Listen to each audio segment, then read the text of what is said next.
This is Forces TV.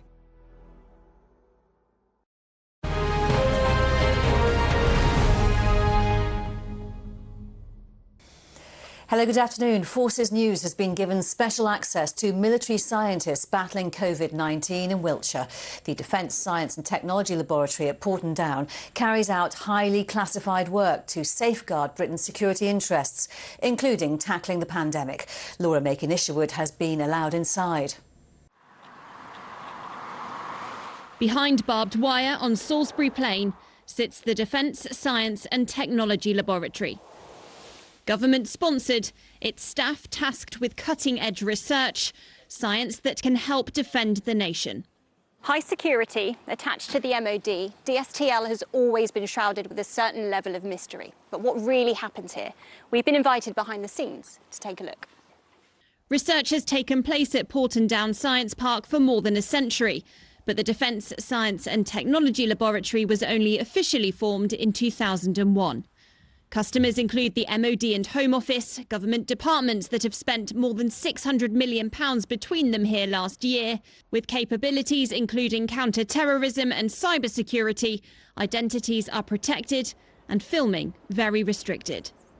The work done here is at the forefront of research and development for national security and defence. The men and women here doing science that no one else can do. And at times of national crisis, they really come into their own.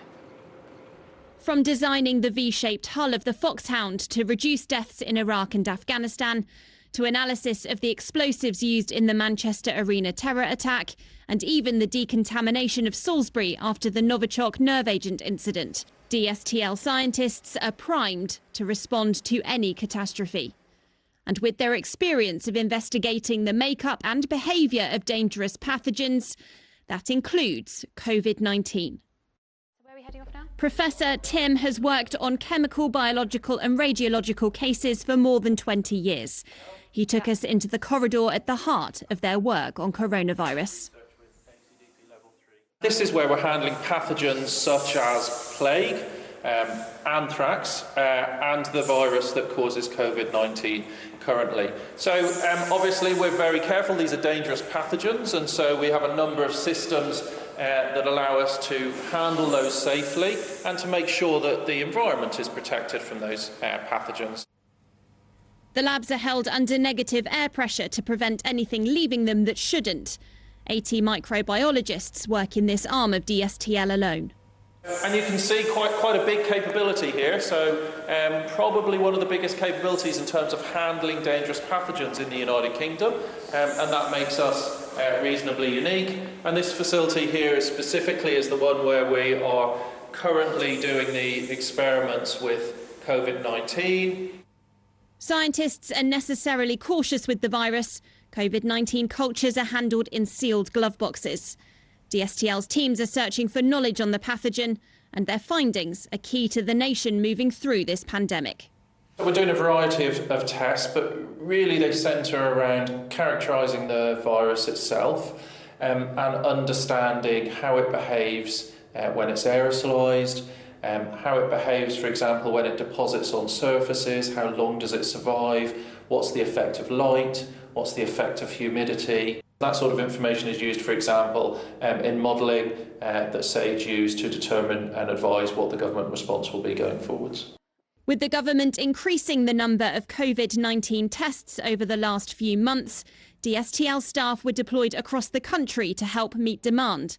Emma was one of them. It's a totally different kind of pressure. The turnaround time that they managed to achieve is phenomenal, especially considering the amount of samples they're getting in, and it's really pushing, I think, science as an industry to their limits to develop all these new ways of working and new tests and to kind of keep evolving to meet the demands that the country needs. Protecting frontline workers has formed another big part of DSTL's work since the pandemic began. When ambulance services reported decontamination of their vehicles taking too long, staff designed a new way to cut times down to just minutes. And when the country faced a national shortage of the bitter and sweet-tasting sprays needed to test the fit of face masks, the labs found a way to plug the gap overnight.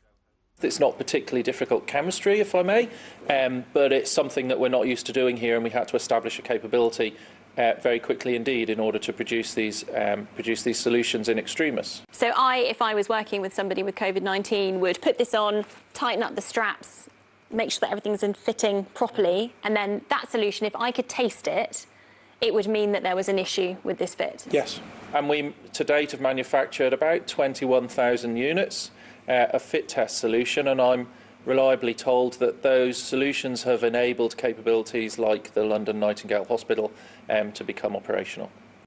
Reacting to national crises is just one arm of DSTL. The labs plan for the future too. Their staff are pushing boundaries in robotics and autonomy, constantly looking for ways to improve safety for both the public and the military. Our job is to think out of the box. What can the technology do for the future warfighter, and how do we counter that really dangerous, uncertain world? There are lots of things that we can't talk very publicly about because of the classified nature of the work. But by the same token, there are a bunch of things that we are doing that we can share and we can talk about, and we're trying to do so that people understand the role we play significantly at the heart of defence and securing the nation's future. Defending maritime assets against things like a fast and short patrol craft threat, or unmanned air systems. We have unmanned air systems operational now, and we have had for a while. What's the next generation of those? But also for the Army, how do we get supplies right down to the front line in combat situations, for example, which is quite a dangerous mission for the future. With a string of national crises raising DSTL's profile of late, new buildings being built, expertise being harnessed by the government, the work of these labs looks set to remain in demand. Laura Macon-Isherwood, Forces News, the Defence Science and Technology Laboratory. Essential military training is being adapted so it can continue in line with the current social distancing rules. HMS Raleigh in Cornwall provides 10 weeks of basic training for Royal Navy recruits. And as Bryony Williams reports, this year's intake are getting an introduction unlike any other. Exercising outside. It's just one of the steps the Navy has taken to make sure it can train its new recruits safely. The white circles on the floor are a new addition to ensure social distancing. There have been other adaptations, such as staggered meal times and smaller class sizes, but ensuring strict 2-metre distancing is carried out is a constant process. My class, which are day 2, week 1, so they've literally just joined, and we're having to keep them at the 2-metre distance while they're working with the civvies in the stores, getting all their kit and all that as well. So we're all following that, and we've got to keep on reminding them that and reminding everyone else that at the same time. These are just some of the practical changes, but even before the Navy recruits step on base, they have to self-isolate at home for 14 days before they arrive, which has proved challenging for some. You're just kind of stuck at home, just not doing anything. Because I had to stop working as well. I loved doing my job, and I was hoping to work up until like the week before I went. So I kind of missed working in the last 2 weeks as well. On average, around 60 new recruits come to HMS Raleigh every week. If that process were to just stop, there could be a shortage in frontline personnel and an operational pinch point in years to come. The reality is that the emergency that the country is facing now will hopefully pass. But that doesn't mean there won't be emergencies elsewhere in the world or in our country in a year or 2 or 3 years' time, which the Navy needs to be configured and ready to be able to meet. So that ultimately we can't afford to stop, because if we stop now, in a year's time when the country needs us to do something else, then we need to be ready for that. And the discipline at the moment has been something that we've been quite strong to emphasise to our people. The discipline of washing your hands, the discipline of staying at 2 metres is absolutely critical. There are some elements of our training that we can't do that. And for those we've introduced various risk assessments, and also last week the Navy brought its own environmental health team to come and check what we're doing, making sure we're safe, comparing that with other establishments, and very helpfully they formed the view that everything we were doing here was positive. The challenge for us now is to make sure we're not complacent. Although the armed forces is due to reduce the number of personnel providing support during the pandemic, training new recruits at HMS Raleigh means they can be ready to respond if the situation changes. Not only that, for many, joining the Navy is a huge achievement, and there is much relief a start date wasn't postponed. I've literally been waiting for like 2 years, just for this, and just have to wait longer. That would have hated that. My process took so long, so I had to go through medicals, appeals, and all of that. So, and then had to have it delayed because of this, I would not have been happy. It would have been horrid because I didn't really enjoy the job I was in prior. It was just something to hold the place in the house, and then it would have been a little bit difficult, but I would have got through it. Among those finishing their training are medical personnel, chefs and engineers. It's been a slightly unusual start to their Navy journey, but one they didn't want to miss. Bryony Williams, Forces News, HMS Raleigh. Across the Forces world, BFBS radio stations are keeping audiences informed and entertained during the coronavirus lockdown. Military communities, like everyone else, are anxious to know about any easing of the restrictions. Well, here's the latest from Curtis Tyler at BFBS Brunei. Some fantastic news for all of the personnel on board the latest flight back to Brunei from the UK. Every single passenger has completed their quarantine and a second COVID-19 test. Every result came back negative, so everybody can now reintegrate themselves back into the BFB community. Perfect timing as well, because the Brunei Ministry of Health have released what they're calling Phase 1 of lifting restrictions. This means that we have seen earlier this week the opening of some restaurants, cafes, sporting facilities, including gyms, as well as some children's play areas as well. This has been mirrored by British Forces Brunei, with some facilities within the garrison reopening, all with their own individual rules and regulations to make sure everybody is staying safe. It's a really good position in Brunei at the minute. For the past fortnight, there have been 0 new cases of COVID-19. So it looks like things are on a positive turn and looking good for the future. Other news now, and a new Royal Navy missile to protect Britain's aircraft carriers and surface fleet has been successfully fired from a Wildcat helicopter off the coast of Wales. The laser sensor missile can accelerate to 1.5 times the speed of sound before hitting stationary or moving targets. It significantly boosts the Wildcat's offensive capabilities ahead of HMS Queen Elizabeth's maiden operational deployment next year. Well, the aircraft carrier has completed the first stages of what is known as operational sea training ahead of that deployment. The ship's company has carried out warfare training and mission rehearsals. They've also faced simulated fires, floods and battle damage. The US Navy has shot down a drone using a solid-state laser. It was fired from the amphibious transport dock ship USS Portland. Its commander says it could redefine war at sea. The Royal Navy's icebreaker HMS Protector is undergoing a major overhaul that will also enable the launch of drones for surveying. The ship needs deep maintenance every 5 years, above and below the waterline, with everything checked from bow to stern. The vessel usually spends the winter months working with the British Antarctic Survey, gathering information on the Southern Ocean, ice and sea levels, as well as the region's unique wildlife. HMS Protector can cut through ice 0.5 metre thick.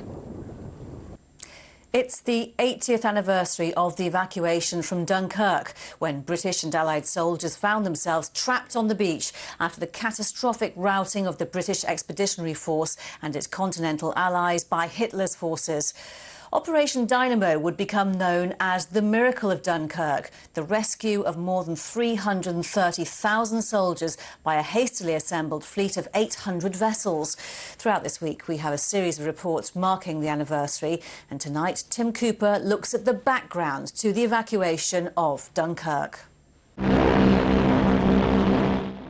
September the 1st, 1939, the German war machine roars into action against Poland, a country equipped with horse and lance rather than panzer and dive bomber. Britain and France declare war. Poland was no more by the 6th of October, but the Second World War was well and truly underway. Rather stop-start at first, it was nicknamed the Phony War. Ships were sunk at sea, yes, but no land battles. And we're now only 8 months before the Dunkirk evacuation. 8 months for Germany to conquer Europe and push the Allies into the sea. And that's what they did, and it showcases the lightning nature of German military tactics. The 9th of April 1940, the phony war's over, Denmark and Norway are invaded. Waiting along the France-Belgian border, British and French troops must have wondered where would be next. Would the Germans dare attack them?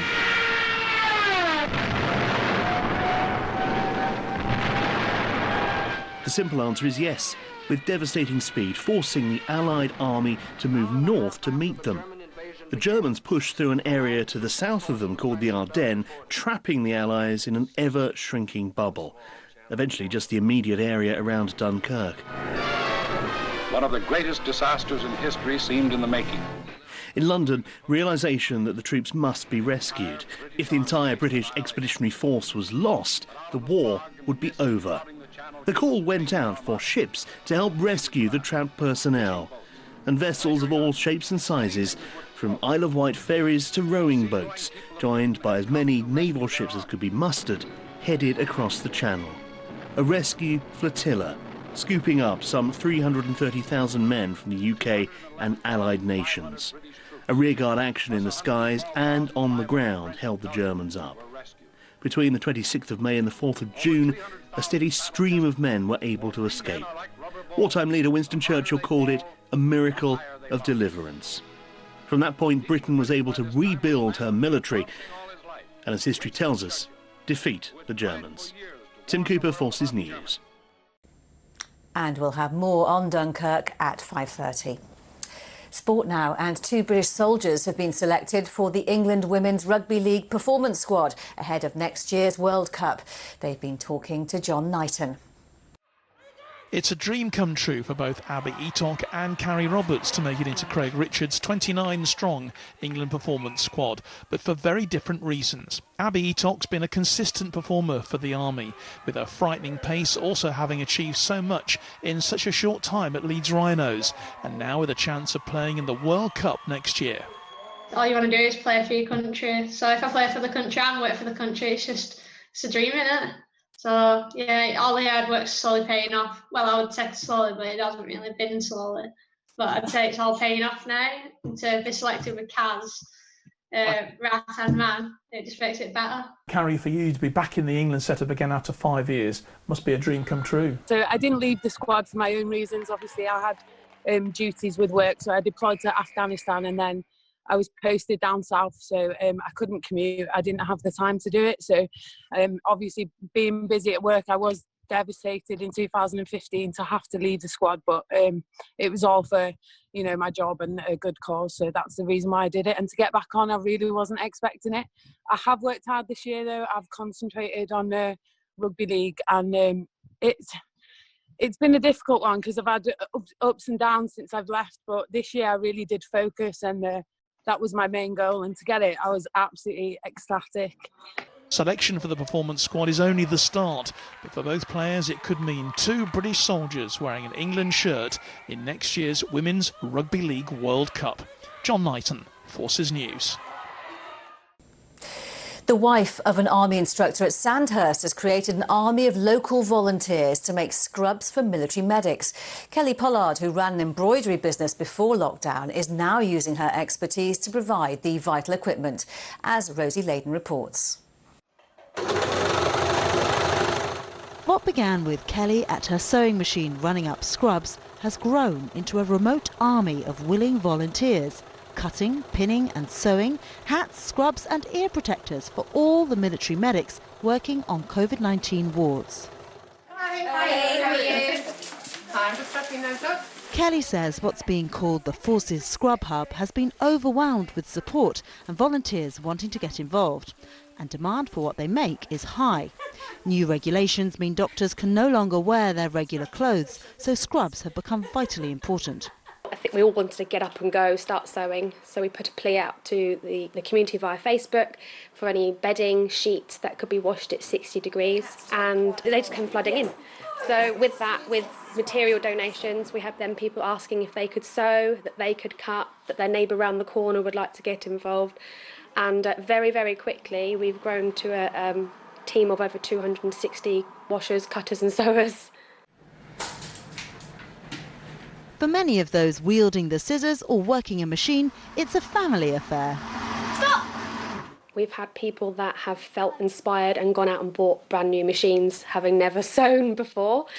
We've got people who are dusting off old machines that they've inherited. We've got like different generations from 6-year-olds up to 90-year-olds with all their different skill sets, and everyone has a real purpose and a real input from all different avenues. And you mentioned 6-year-olds there. Your son's actually been having a go at some of this. He has, yes. He took me by surprise. He's watched Mummy do it, so I'll have a go. And he's been making his own ear savers from the camo material, some MTP, and he's loved it. Closed in the coronavirus lockdown, this mobile phone shop in Sandhurst Village has been transformed into a pick-up and collection point for volunteers. I got cakes. It was my birthday yesterday. Marion Lammers got involved at the beginning and is now making 6 sets of scrubs every week. Oh, just do my bit to help. I mean, everybody's in a bad situation. I was at home, self-isolated on my own. What could I do? I couldn't do anything particularly, and then this opportunity came up. And I just went for it, basically. I went, yeah, okay. So I now live, dream, sleep, scrubs. Kelly encourages her sewers to make the scrubs as bright and colourful as possible. It's nice to know where it's going and actually hand the things over that you've produced and feel proud of them, basically, because I take care of how I make them. I do them as professionally as I can and as fun as I can. I've done Woody today and lots of elephants and all sorts, so it's really fun. Hello. From the shop, the finished scrubs are taken back to Sandhurst Camp for the medics to collect. And then every couple of nights, some of the doctors that live on the base, they will come in and they'll have a search through and pick their favourites or, take from those. Really cute. And they're proving extremely popular.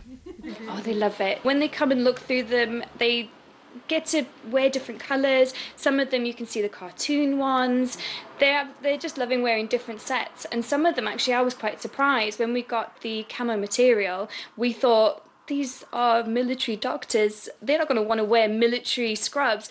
But actually, some of these doctors have only just come. They've not had chance to wear any of the uniform yet. So they're loving the camo material and they're grabbing those as soon as they come in. They just, the various materials and knowing that they've been made by people out in the community as well means a lot to them. So far, the collective have made 338 sets of scrubs, 470 hats, 885 scrub bags and 188 ear savers. And they're still going strong. Rosie Layden, Forces News, Sandhurst. Time now for the weather across the Forces world. Hello there. Somalia seeing strong winds yet again today, and over the next 36 hours or so, it will turn a lot hotter for Suffield with the risk of thunderstorms towards the end of the week for Belize. The UK seeing high pressure, more cloud overnight into Thursday. Across the far north of Scotland, some patchy rain here. And we could see some sea fog along the east coast. Elsewhere, it's a very warm day as temperatures climb into the mid-20s. High pressure extends towards the Low Countries, unsettled yet again towards Greece as well as Turkey. But for the northwest of Germany, it's another fine day. Some sunshine coming through, temperatures rising to the 20s. However, over the next few days, we'll find more cloud just building through the middle part of the day. But the weekend's looking bright and dry. More showery rain first thing on Thursday for Estonia, but it will turn brighter through the afternoon. A brisk breeze for Gibraltar, and with that, showers never too far away. Also some sunshine coming through. And a much quieter day all round for Italy. And that will help temperatures up to the mid-20s through the afternoon, with some sunshine. Now, Cyprus seeing quite a brisk wind through the afternoon.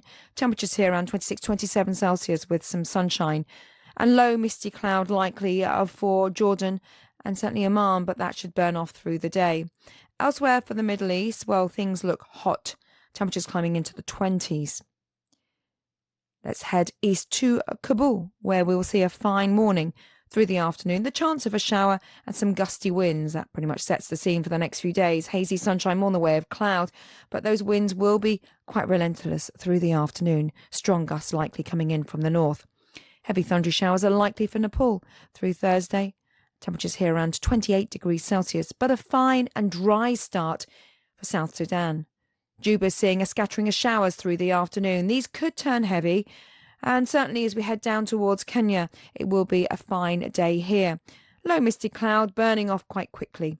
However, for Somalia, strong winds through Thursday, choppy seas and a fair share of quite heavy showers. Now, for Brunei, it will be a dry start, but a climatic mix through the afternoon of scattered showers and as well as some sunshine, not as heavy as they have been. Batsup in Belize are seeing a few showers through Wednesday. However, that shower risk increases through the latter part of the week with the risk of some thunder. A fairly cool day on Wednesday for Suffield with hazy sunshine and a strong wind, but those temperatures will reach 30 by the end of the week. And a mostly dry scenario for Azzy, setting the scene for the next few days. And good news, we've lost those very strong winds for the Falklands. In its wake, we've seen brighter skies and some sunshine, cloud just drifting across the sky, temperatures struggling though. And that is it for now. We'll be back at 5:30 with a full roundup of the day's military and defence news. You can stay up to date on our website or by listening to the hourly bulletins on BFBS Radio. Bye for now.